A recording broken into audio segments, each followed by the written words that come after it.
es suficiente para que esté presa o detenida. Si se dicta una ley que despenalice la tenencia de marihuana por uso personal, todas esas personas que están detenidas van a salir. ¿Por qué? Porque desaparece el delito. Claro. No es que se reduce la pena, Claro. desaparece el delito. Claro. En otros casos puede ser que se le reduzca la pena y la persona está excedida. Si el delito tiene, supongamos, 10 años, ¿no? Uno está penado por un delito con 10 años, va por el año 7 y viene una nueva ley que dice el delito ahora va a tener una pena de 2, el tipo ya se excedió como en 6, bueno, afuera, Claro. sale porque se le reduce la pena, pero solamente en esos casos, ¿no?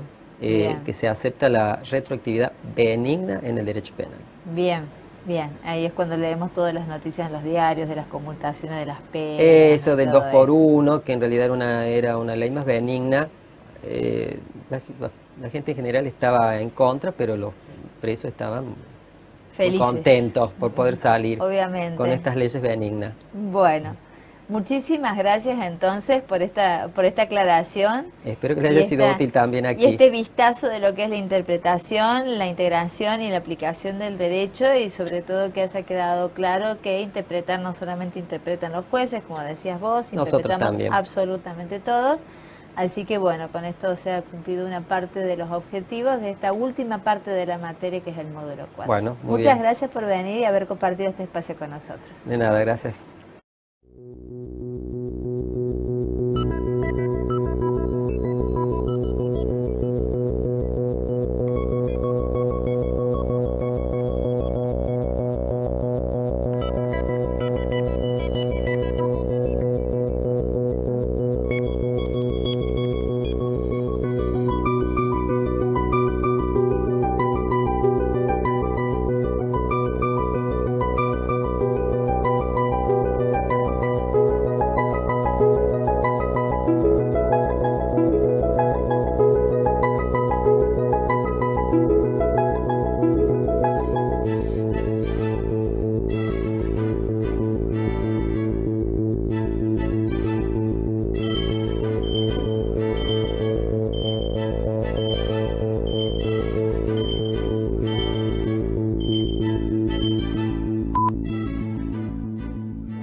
Bueno, después de esta entrevista en la que el profesor Gustavo Walter nos habló sobre interpretación, integración y aplicación del derecho, lo que nosotros vamos a hacer a continuación es tratar de profundizar un poquito más cada uno de estos aspectos. La idea de esta entrevista es que ustedes tuvieran claro cuáles eran las pautas o tipos de interpretación, cuándo se tenía que hablar de integración del derecho y cómo y cuáles eran los problemas que surgían en el momento de aplicación de la ley. Por eso, durante el desarrollo de lo que resta del módulo, nosotros vamos a ir remitiéndonos a estas cuestiones que hemos ido conversando con Gustavo, que tan amablemente se ha ofrecido para acompañarnos. Vamos a ir a estas imágenes. Fíjense que en esta primer placa hay 3 fotografías. Y las 3 fotografías no están enfocadas del lado de los jueces, sino del lado de los abogados, precisamente. Y lo que a nosotros nos llama la atención es la ubicación de los abogados. Cuando nosotros hablamos de interpretación, vimos que interpretación era tratar de sacar o de entender cuál era el sentido y el alcance de una norma. ¿Y a qué apunta esto? Apunta a quiénes pueden interpretar el derecho. Pueden interpretar, por ejemplo, los abogados. Pueden por ejemplo, interpretar los juristas. Y también lo pueden integrar, porque ellos mismos pueden sugerirle al tribunal, en caso de insuficiencia o oscuridad de las leyes, que pueden integrarlo por analogía. En esta segunda placa tenemos otro tipo de personas que también integran y interpretan el derecho. Fíjense, los jueces. Los jueces son aquellos que tienen la mayor tarea de interpretación, integración y después aplicación del derecho, porque precisamente son ellos los que tienen que decidir con respecto a una conducta ilícita si corresponde aplicar la ley al caso concreto. Es decir, si el caso planteado se puede subsumir en las normas que lo contemplan. Y si no lo contemplan normas, y bueno, Y si no lo contemplan normas, tendremos que recurrir en el ámbito civil a la analogía o a los principios generales. Ya vamos a volver sobre este tema, pero esto hemos hablado recién con el profesor Gustavo Walter. Por último, también tenemos otra parte y otra norma de interpretación e integración del derecho. Fíjense que lo que estamos acá mostrando es una fotografía de nuestro no menos famoso Senado de la Nación. Y lo que están haciendo acá los legisladores es aprobando leyes, supongo, porque están levantando la mano. Ellos también interpretan la ley. ¿Por qué? Porque cuando dictan una norma, también dictan normas que reglamentan esas normas y aclaran cómo van a tener que ser interpretados ciertos términos y aclaran cómo van a tener que ser entendidos algunos otros términos. Por lo tanto, estas normas de interpretación o estas normas aclaratorias que emite el legislador o que emite el Congreso de la Nación también van a ser parte de la interpretación e integración del derecho. Bueno, vamos a conceptos fundamentales. Fundamentalmente nosotros hemos dicho que para nosotros la interpretación es entender la finalidad y el alcance de una norma jurídica. Y esto es importante. Nosotros hablamos acá de una noción teleológica, no se olviden de esa palabra. Teleológica significa que tenemos que ver cuál es la finalidad, cuál es el propósito, cuál es el fin que persigue una norma al establecer cierta conducta. Esta cuestión teleológica, esta finalidad, para nosotros es importantísimo, porque nos va a servir para tratar de entender qué es lo que quiso decir una norma jurídica y qué es lo que podemos hacer con respecto a un hecho que se nos está presentando con respecto a la norma jurídica. Dentro de un ratito les voy a poner un caso concreto que después ustedes van a poder leer en el manual. Fíjense en la placa. Dice, la placa les muestra un artículo del Código Penal y dice, el que se apoderare ilegítimamente de una cosa mueble, total o parcialmente ajena, deberá ser reprimido con prisión. Está incompleto porque no nos importa cuál es el castigo, ¿sí? Pero fíjense que acá nosotros mostramos que es importante cuál es la finalidad. Y en realidad la noción teleológica de la norma, es decir, la finalidad, es que haya un respeto por la propiedad. Porque dice, el que se apoderare ilegítimamente de una cosa mueble total o parcialmente ajena. Es decir, si yo me apropio de algo que no es mío y de manera ilegítima, es decir, o robo o hurto. La diferencia entre robo y el hurto está en el ejercicio de violencia o no en el hecho. Por otra parte, también, está el alcance, que para nosotros es importante, porque tenemos que ver a quién comprende. En este caso, el Código Penal comprende a todos los habitantes de la nación como alcance personal. Es decir, todos los habitantes de la nación tenemos que cumplir con lo que dice el Código Penal. Por otra parte, el alcance territorial significa que abarca todo el territorio argentino. Por eso nosotros decimos que poder interpretar, y ustedes vieron un ejercicio breve de interpretación, para poder interpretar una norma jurídica, entender la finalidad, es decir, ¿qué quiso el legislador con esto? Si dijo, el que se apodera ilegítimamente de cosas que son del otro va a ir preso, es decir, la finalidad es proteger la propiedad.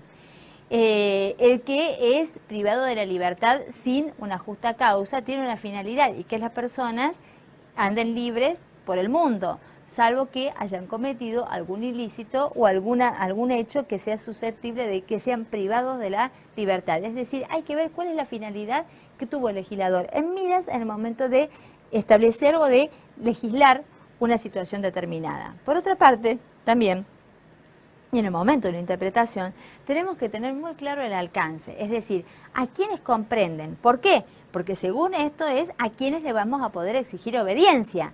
Y por otra parte, a qué parte del territorio comprende.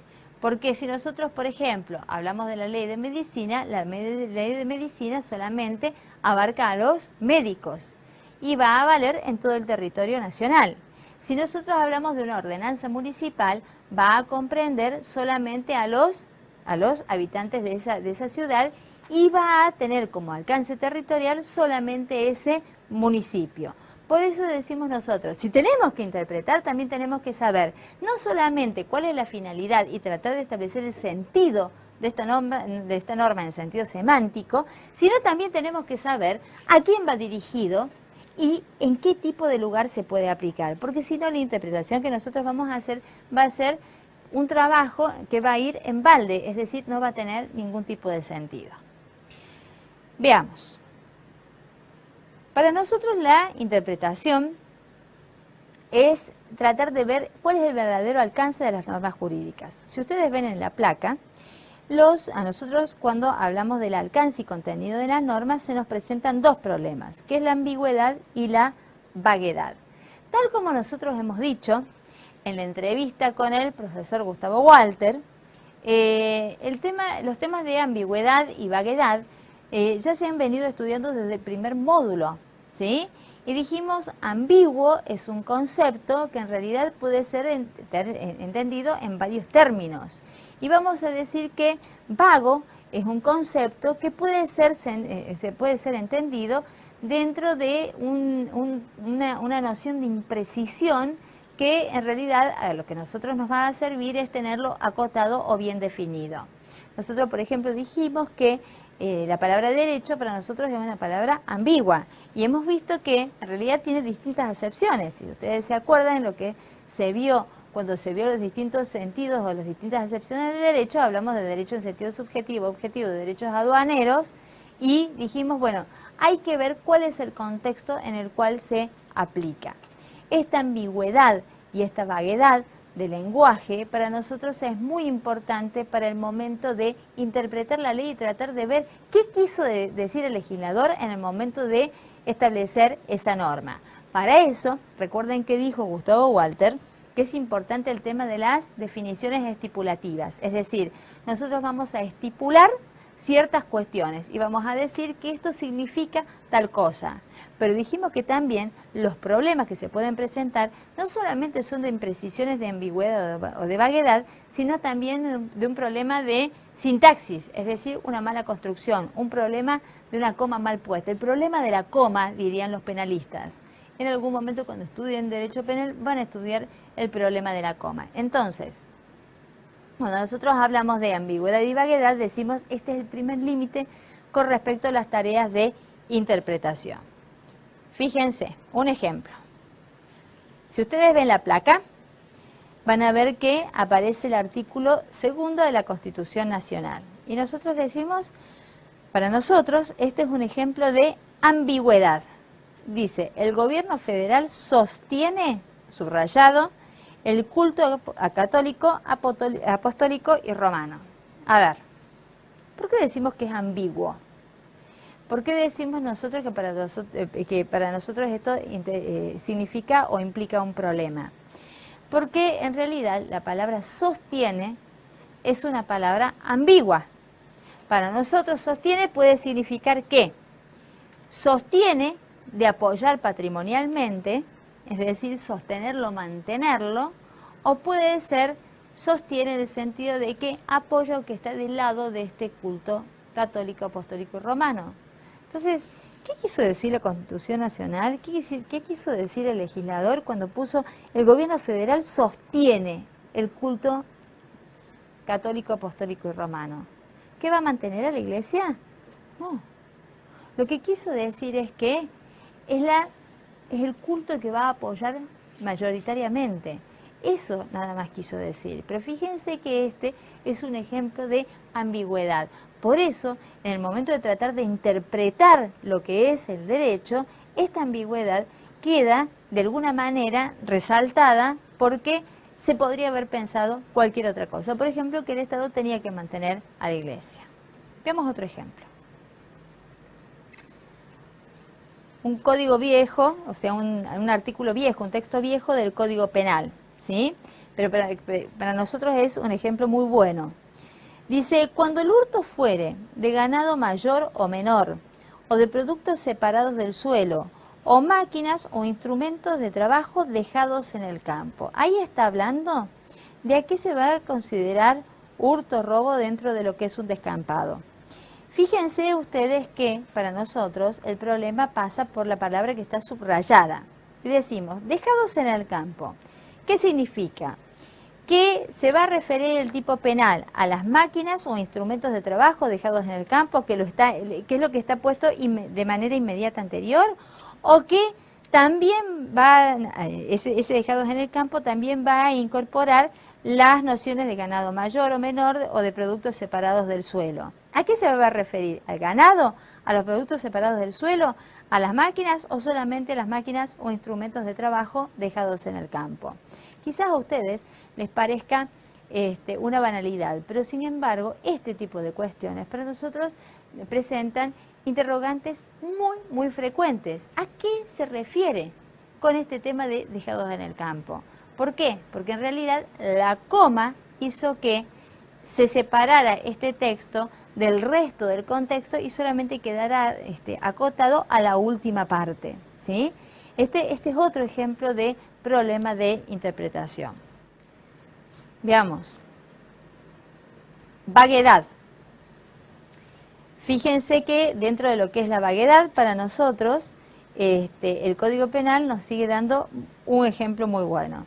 Dice, el que mediante explosión o liberando energía nuclear creare un peligro común para las personas o a los bienes, será reprimido con prisión de 3 a 10 años.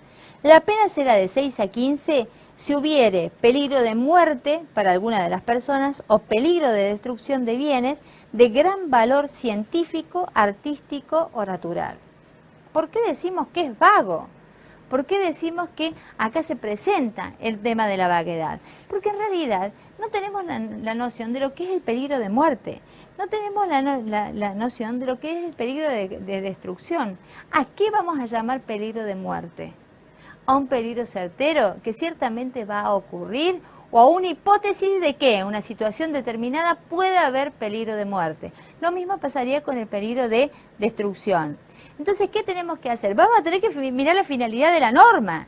¿Y qué es lo que la norma está tratando de evitar? Y la norma lo que está tratando es de proteger la vida de las personas y por otro lado proteger la integridad de las cosas. Y si alguno de estos dos peligros tiene la integridad suficiente potencialmente de provocar estos daños contemplados con este código, bueno, pues se va a tener que actuar en consecuencia. Por otra parte, otra de las cuestiones es el valor de los bienes. Dice, o pusiera en peligro de destrucción de bienes de gran valor científico, artístico o cultural. ¿Qué se va a tomar o qué se va a tomar como parámetro para hablar de gran valor científico, artístico o natural?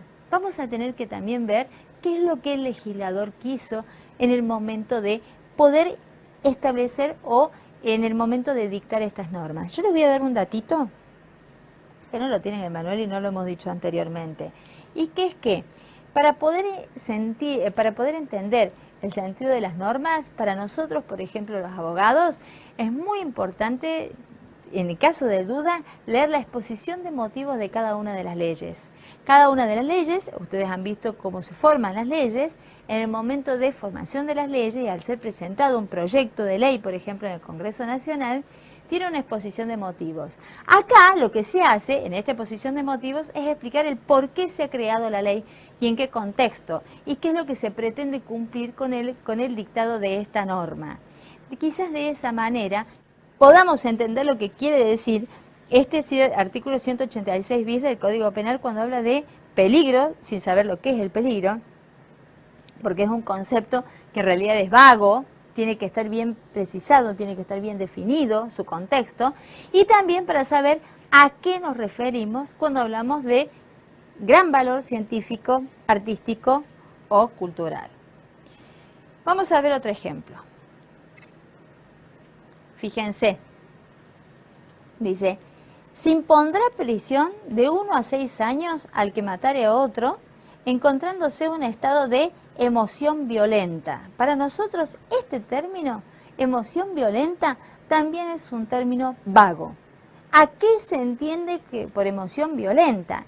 Y en realidad, cuando yo les digo que es un término vago, es realmente vago, porque tener un caso como penalista de emoción violenta es una de las cuestiones, es una de las cosas más difíciles que nos puede llegar a pasar.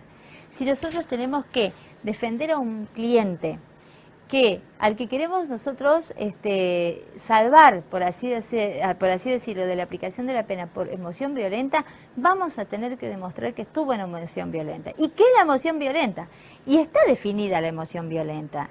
La emoción violenta dice que es la disminución de los frenos inhibitorios por un estado que hace que la persona no pueda dirigirse conscientemente en sus acciones.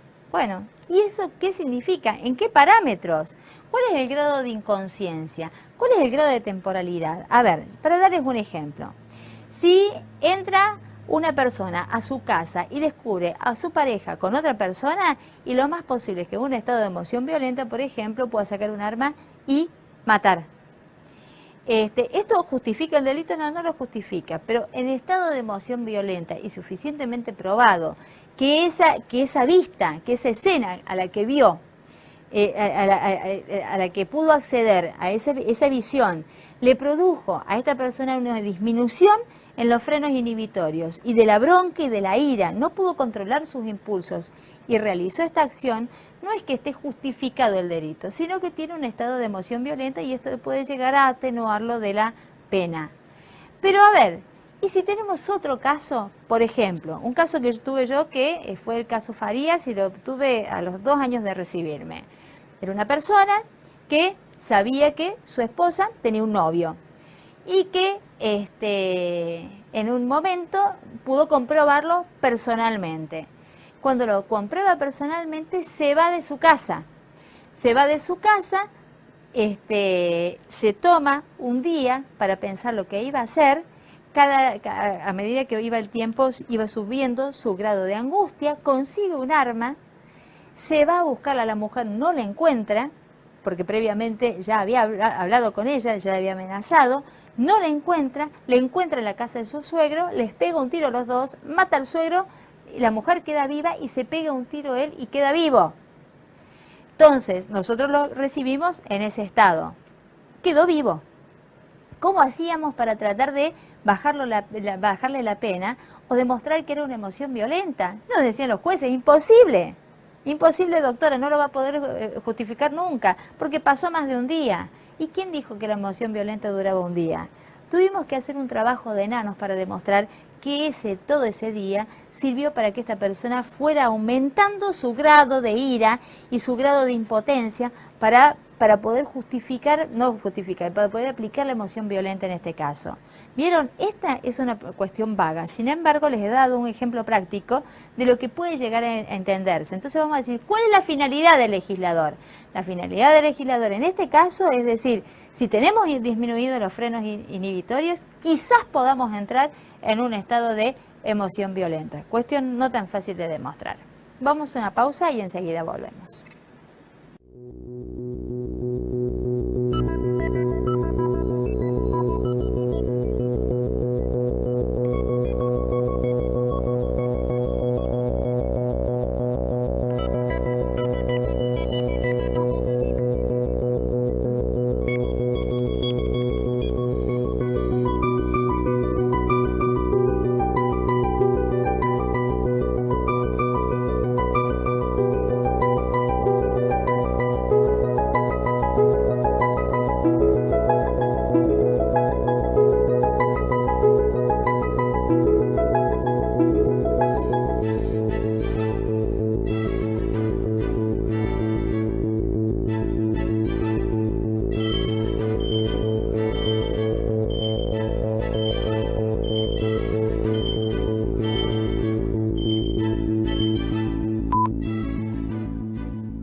Bueno, después del relato del caso Farías, vamos a seguir con los términos de vaguedad.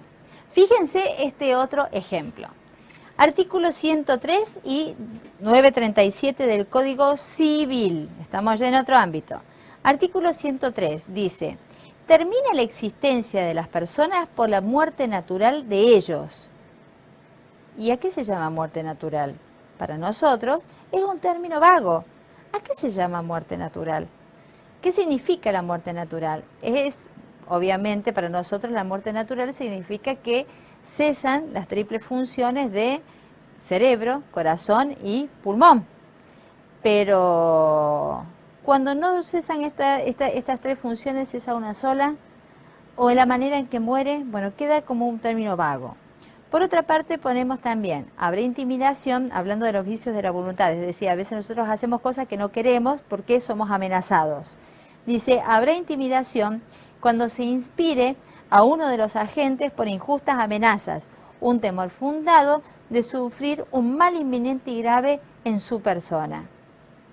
Yo digo, ¿es vago esto? Y sí,